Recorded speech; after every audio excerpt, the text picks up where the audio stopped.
RS brothers లో ఆషాఢం KG sale మళ్ళీ మొదలైంది. మరెన్నో క్రేజీ ఆఫర్స్ ఖైదీ చేయండి ఆర్ఎస్ బ్రదర్స్.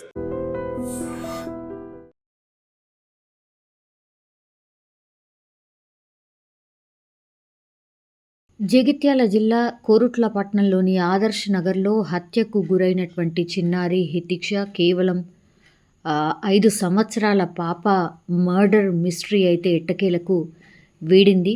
అంటే ఆ పాప చనిపోయిన 2-3 గంటల తర్వాత నుంచి కూడా చిన్నారి పిన్ని ఎవరైతే ఉంటారో ఆమెపైనే అనుమానాలు వ్యక్తమయ్యాయి. మమతనే చిన్నారిని హత్య చేసి ఉంటుంది అని అనుమానాలు తలెత్తాయి. కాబట్టి ఆ చిన్నారి హత్య తర్వాత మమతపై అనుమానం వచ్చింది. సో అందుకనే పోలీసులు కూడా విచారణకు ఆమెను తీసుకెళ్ళడం, అరెస్ట్ చేయడం అండ్ కరీంనగర్ జైలుకి కూడా రిమాండ్కి తరలించడం జరిగింది. కేవలం అంటే తోటి కోడలు ఆమె పైన ఉన్నటువంటి ఈర్ష్య కావచ్చు, ద్వేషం కావచ్చు, ఇవన్నీ కూడా కారణం ఈ చిన్నారి హత్యకు. ఇవే విషయాలు పోలీసులకు కూడా మమత చెప్పినట్టుగా చెప్తున్నారు. ఇప్పుడు చిన్నారి మరణ వార్త విన్న తర్వాత ఇప్పుడు హితిక్ష వాళ్ళ తండ్రి రాముని మనం చూస్తున్నాం. అట్లాగే తాత, ఆయన పేరు వచ్చేసి మదన్. సో ఈ హత్యకు సంబంధించిన కేసు నడుస్తున్నటువంటి క్రమంలోనే పాప అంత్యక్రియల్ని తండ్రి అట్లాగే తాత వచ్చే వరకు ఆపడం జరిగింది. 24 గంటలు అవుతోంది ఈ కేసుకి సంబంధించిన అప్డేట్స్ వస్తూనే ఉన్నాయి. అందులో భాగంగానే ఇప్పుడు సౌదీ నుంచి కురుట్లకు వచ్చిండ్రు తాత మదన్ అట్లాగే తండ్రి రాము. వాళ్ళని చూడొచ్చు ఎంత హృదయ విదారకంగా ఏడుస్తున్నారు. అంత చిన్న పాప, కేవలం 5 సంవత్సరాల పాప, అది వాళ్ళ సొంత పిన్నే చంపింది అనేటువంటిది ఎవరు కూడా జీర్ణించుకోలేని పరిస్థితి. లే బిడ్డ, నాన్న వచ్చాను అని అంటూ ఆయన రాము తన బిడ్డను చూస్తూ రోధిస్తున్నటువంటి తీరు అక్కడ ఉన్నటువంటి వాళ్ళందరినీ కూడా కంటతడి పెట్టిస్తోంది. ఇదొక సెన్సేషన్ కేసు లాగా మారిపోయింది. అంటే కుటుంబ వివాదాల కారణంగా, కుటుంబంలో వాళ్ళ పిన్ని పెట్టుకున్నటువంటి ఈర్ష్య కారణంగా ఒక చిన్నారి బలైపోయినటువంటి పరిస్థితి. అండ్ వాళ్ళ నాన్న అంటే రాము, హితిక్ష వాళ్ళ తండ్రి పేరు రాము, ఆయన త్వరలోనే వెకేషన్ ఉంది, సో నా కూతురే సౌదీకి వస్తుంది అనుకుంటే ఇట్లాంటి పరిస్థితిలో నువ్వే నా దగ్గరికి పిలిపించుకున్నావా తల్లి అంటూ ఆయన రోధిస్తున్నటువంటి తీరును అందరూ కంటతడి పెట్టిస్తోంది. అట్లాగే ఈ కేసుకి సంబంధించి మనకు తెలుసు ఏం జరిగింది ఏంటి అనేది. ఎందుకంటే ఈ ఆదర్శ్ నగర్లో రాము నవత ఒక జోడి, లక్ష్మణ్ మమత ఇది ఇంకో జోడి అనమాట. వీళ్ళిద్దరు కూడా కవలలు, రాము లక్ష్మణ్లు.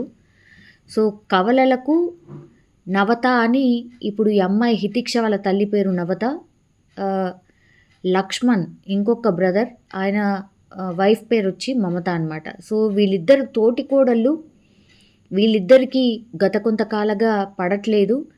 కానీ ఇప్పుడు హితిక్ష వాళ్ళ తాత ఎవరైతే ఉంటారో, అంటే ఈ హితిక్ష వాళ్ళ నాన్న అట్లాగే బాబాయ్ అండ్ తాత, వీళ్ళు ముగ్గురు కూడా సౌదీలో ఉంటూ వీళ్ళ భవిష్యత్తు బాగుండాలని, వీళ్ళు ఒక మంచి ఉన్నతంగా ఎదగాలని చెప్పి వాళ్ళు కష్టపడుతూ ఫ్యామిలీకి దూరంగా సౌదీలో ఉంటూ కుటుంబాలని కొంచెం మంచిగా చేసుకుందాము అన్నట్టుగా అన్నీ ఓర్చుకొని సౌదీలో ఉంటున్నారు వీళ్ళంతా. వీళ్ళేమో ఇక్కడే ఉంటున్నారు ఆదర్శ్ నగర్లో.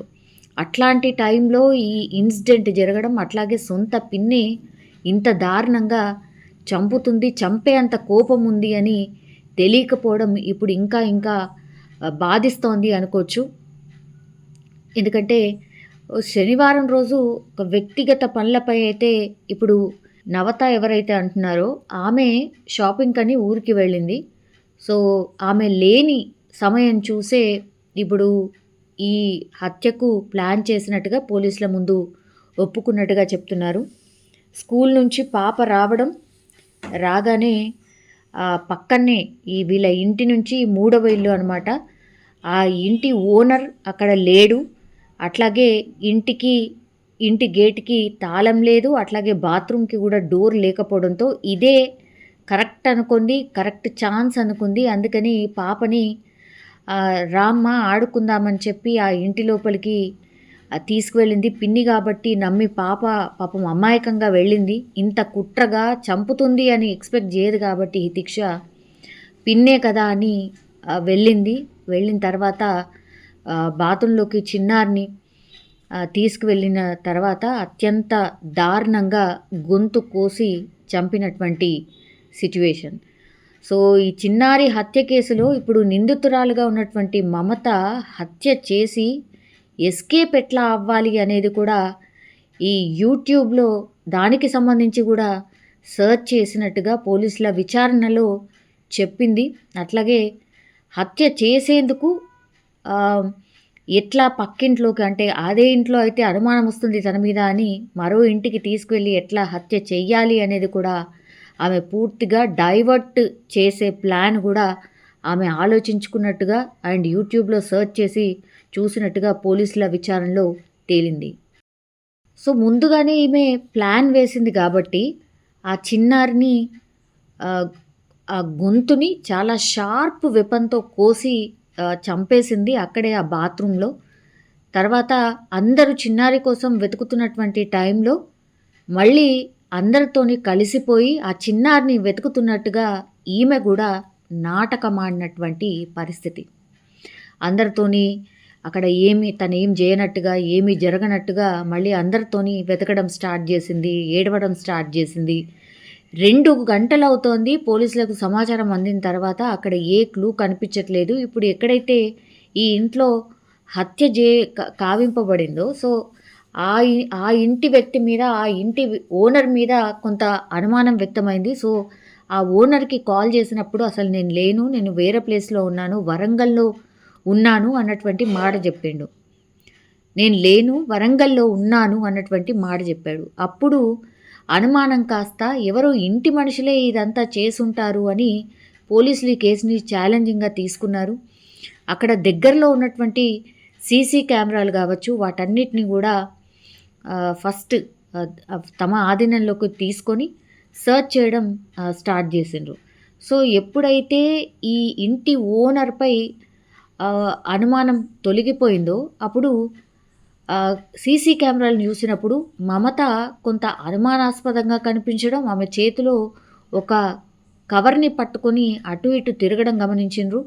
అట్లాగే కొన్ని నిమిషాల వ్యవధిలోనే మమత తను వేసుకున్నటువంటి దుస్తుల్ని మార్చేసి ఇంకో దుస్తులు వేసుకోవడం పూర్తిగా సీసీ కెమెరాలో రికార్డ్ అయింది. అక్కడే ఇంకా ఈ మమత మీదనే అనుమానం బలపడింది.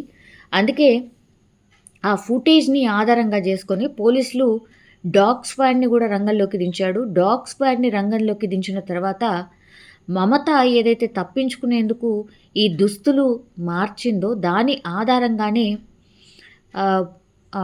పోలీసుకి సంబంధించిన జాగిలాలు ఏవైతే ఉన్నాయో, డాగ్ స్క్వాడ్లు ఏవైతే ఉన్నాయో డైరెక్ట్గా ఈ మమత వాళ్ళ ఇంటి దగ్గరికి వెళ్ళి ఆగడం జరిగింది. దీంతో హత్య ఈమెనే చేసింది అని కన్ఫామ్ అయిపోయింది. సో ఆమె దగ్గర నుంచి ఈ కత్తితో పాటుగా కట్టర్ని కూడా స్వాధీనం చేసుకున్నారు పోలీసులు. సో 24 గంటల్లో అయితే పోలీసులు ఈ హత్యనైతే ఛేదించారు. కానీ ఎంత భయంకరం, పిన్నే ఇట్లా హత్య చేస్తుంది అని చిన్నారికి తెలీదు, పిన్నే ఇట్లాంటి ఘాతకానికి పాల్పడుతుందని ఆ అమ్మాయికి అసలే ఊహకు కూడా అంది ఉండదు. ఎందుకంటే పిన్ని పిన్ని పిన్ని అని కొన్ని వందల సార్లు, లక్షల సార్లు పిలిచి ఉంటుంది. అట్లాంటిది ఆ పిన్నే ఆమె ప్రాణం తీస్తుంది అని ఆ చిన్నారికి తెలియక చాలా అమాయకంగా ఆడుకుందాం రా పాప అంటే వెళ్ళిపోయింది. తీరా చూస్తే ఇప్పుడు విగత జీవిగా మారిపోయిన పరిస్థితి. కేవలం వాళ్ళ అమ్మ మీద ఉన్నటువంటి అసూయ. అట్లాగే ఈమెకి బెట్టింగ్లో ఈమె మమత ఎవరైతే మర్డర్ చేసిందో ఇప్పుడు మమతకి బెట్టింగ్లో 18 లక్షల రూపాయలు బెట్టింగ్లో పోయినాయి. అట్లాగే ఇప్పుడు ఈ రాము అంటే హితిక్ష వాళ్ళ ఫాదర్ కూడా కొంచెం మంచి పొజిషన్లో మంచిగా డబ్బులు సంపాదిస్తున్నాడని అదొక అసూయ. అండ్ ఇంట్లో కేవలం ఆ పెద్ద కోడలికే వాల్యూ ఉంది, నాకు లేదు అన్నటువంటి ద్వేషం. ఇవన్నీ పెట్టుకొని వీళ్ళకి ఏదో ఒకటి చూపించాలి, నా బలమేంటి చూపించాలనుకుందో, లేకపోతే అసలు నాకున్నటువంటి పగ తీరాలి అనుకుందో, మరి ఏం ఆలోచించిందో ఏంటో తెలియదు. కానీ చిన్నారిని అయితే హత్య చేద్దాము అనుకుంది. హత్య చేయడానికి వీడియోలు అవి ఇవి చూసింది. తప్పించుకునే ప్రయత్నంలో భాగంగా ఎట్లా ఉండాలి ఏంటి ఆ వీడియోలు కూడా చూసింది. కాబట్టి నేరం పూర్తిగా ఆమెనే చేసిందని నిర్ధారణ అయినటువంటి పరిస్థితి. ఇప్పుడు ఈమెకు కూడా 2 పిల్లలు ఉన్నారు. రేపు ఫ్యూచర్లో వాళ్ళ పిల్లలు ఏ మొహం పెట్టుకొని తిరుగుతారు, అండ్ ఆ తర్వాత ఆ పిల్లల ఫ్యూచర్ ఏంటి, అసలు ఆ ఫ్యామిలీ కూడా చిన్నాభిన్నం అయిపోయింది. ఇప్పుడు హితీక్ష ఆమె కూడా ఈమె కూతురే కదా, కూతురు లాంటిదే కదా, ఆమెను చంపి నువ్వేం చేద్దామనుకున్నావు? ఇట్లాంటి ప్రశ్నలు సమాజం నుంచి చాలా పెద్ద ఎత్తున వస్తున్నాయి. దీనికి ఆన్సర్స్ చెప్పాల్సింది, ఆలోచించుకోవాల్సింది మమత మాత్రమే. కానీ ఇప్పుడు కడుపు కోత మిగిలింది మాత్రం ఇప్పుడు రాము నవిత కుటుంబానికి మాత్రమే. అదే కుటుంబానికి సంబంధించిన దాంట్లోనే ఇంత పెద్ద విషాదం జరగడంతో ఈ కేసుకి సంబంధించి పోలీసులు ఛాలెంజింగ్గా తీసుకోవడం, ఆ తర్వాత ఇంటి మనిషే ఇప్పుడు ఈ పాపని చంపింది అని నిర్ధారణ కావడంతో పోలీసులు అయితే ఒక పెద్ద కేసునైతే ఛేదించడం జరిగింది. కానీ వాళ్ళ ఫ్యామిలీలో మాత్రం అత్యంత విషాదకరమైనటువంటి ఘటనగా మిగిలిపోయింది. నిజంగా ప్రస్తుతం ఉన్నటువంటి సమాజం దేనికి ప్రయారిటీ ఇస్తుంది? ఆర్థిక సంబంధాల చుట్టూ మాత్రమే తిరుగుతోంది. మళ్ళీ ఎన్నికలంగానే చాలా విరక్తి కలుగుతాను. మంచి అనిపిస్తుంది కదా, లేడీస్ కూడా ఛాలెంజింగ్ జాబ్స్ చేసినప్పుడు చాలా బాగుంటది. ట్రాఫిక్ అసిస్టెంట్స్ గా నియమించిన ట్రాన్స్జెండర్స్ అందరితో సాల్యూట్ చేయించుకుంటున్నారు. ఫుడ్ డెలివరీ ఇవ్వటానికి వెళ్ళినటువంటి డెలివరీ బాయ్ అనిల్ పై కళ్ళ ముందు